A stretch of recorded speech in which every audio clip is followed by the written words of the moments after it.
ने कि 80 की 80 लोकसभा सीट पर कमल खिलाएंगे, मोदी जी को 80 की 80 मोदी जी के गले में पहनाएंगे।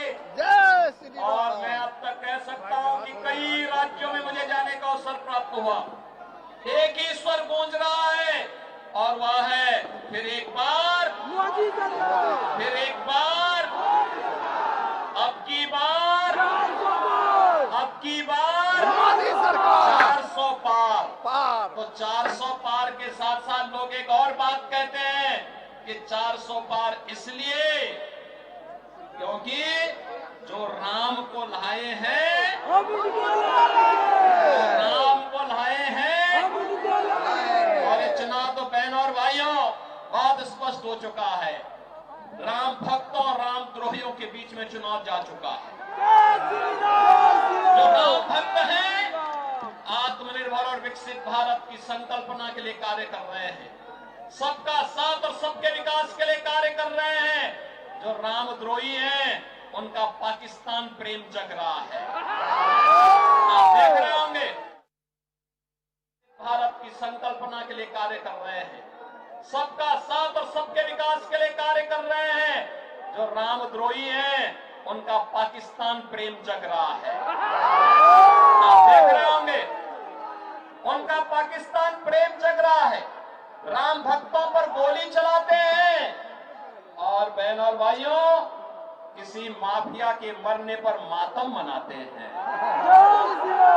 ये लोग राम भक्तों पर गोली चलाने वाले लोग रामद्रोही क्या सत्ता में जाएंगे क्या? क्या इनको जाने का अधिकार होना चाहिए क्या? बहन और भाइयों, बिहार में लालू जी के नेतृत्व में कांग्रेस और लालू जी के राज में बिहार में अराजकता चरम पर पहुंची थी। नक्सलवाद और आतंकवाद सिर चढ़ करके बोल रहा था, गुंडागिर्दी चरम पर थी। और लालू जी आज भी जब भारत डिजिटल युग में प्रवेश कर चुका है तब भी लालटेन युग में आपको ले जाना चाहते हैं क्या? लालटेन युग में जाना चाहते हैं क्या? लालटेन युग में जाएगा बिहार क्या? अब तो डिजिटल युग में जाना है और हम उस डिजिटल युग में प्रवेश कर चुके हैं। इसलिए नए भारत का नया बिहार बनाना है और आत्मनिर्भर और विकसित भारत की संकल्पना को साकार करना है। और इसी के लिए आज मैं आपके पास बेगूसराय की इस पावन धरा पर आया हूं। महान साहित्यकार रामधारी सिंह दिनकर की पावन धरा है। मां गंगा का आशीर्वाद भी है और साहित्य की देवी, ज्ञान के अधिष्ठात्री देवी मां सरस्वती जिनके स्वर में गूंजती थी, ऐसे महान कवि की इस पावन धरा को कोटि कोटि नमन भी कर लो और आपका आह्वान भी कर लो। देखो आपके द्वारा चुना गया प्रतिनिधि, आपका सांसद विकास भी कराया और बिना रुके, बिना डिगे, बिना थके, बिना झुके विकास भी कराया और मूल्य और आदर्शों के साथ आपके लिए लड़ता भी रहा, हर मंच पर लड़ता रहा, कार्य करता रहा। ऐसे प्रतिनिधि बार बार चुने जाने चाहिए। चुने जाने चाहिए कि नहीं चुने जाने चाहिए? चुने जाएंगे ना बहन और भाइयों। चुनाव के दौरान जनप्रतिनिधि से ये उम्मीद करना कि घर घर जाए, संसदीय क्षेत्र बहुत बड़ा होता है, बहुत कठिन होता है, क्योंकि वे प्रदेश के, देश के बड़े नेता हैं, कई जगह उनको जाना होता है।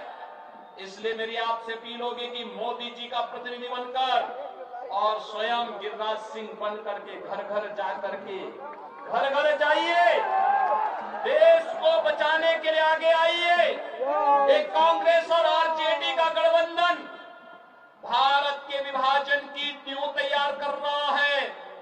बाबा साहब भीमराव अंबेडकर के द्वारा बनाए गए संविधान में ओबीसी, एससी, एसटी के आरक्षण पर सेंध लगाने की तैयारी कर रहा है और यह छूट इनको कतई मत देना, क्योंकि बाबा साहब भीमराव अंबेडकर ने कहा था कि धार्मिक आधार पर हिंदुस्तान में आरक्षण नहीं हो सकता है और यह आरक्षण हमें धार्मिक आधार पर नहीं होने देना चाहिए। लालू जी के स्वर पर फूटी पड़े हैं कि सभी मुसलमानों को ओबीसी का आरक्षण मिलना चाहिए।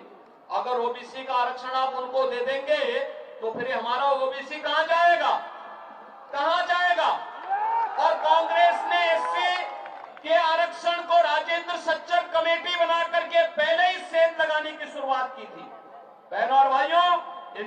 साजिश को सफल नहीं होने देना है।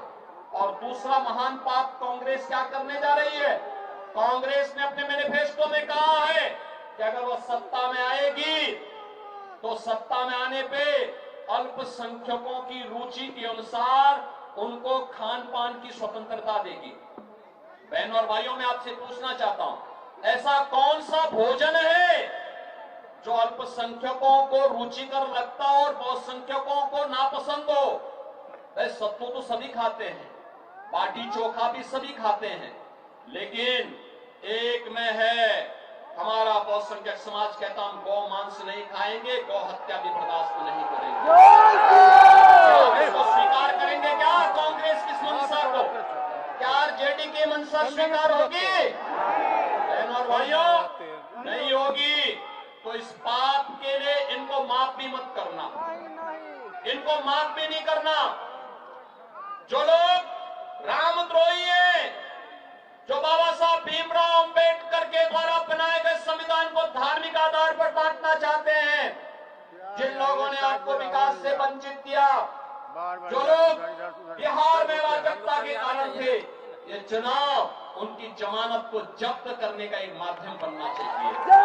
सहमत है? सहमत है? तो हम आश्वस्त होकर के मैं मोदी जी को बताऊं कि बेगूसराय से गिरिराज सिंह की भारी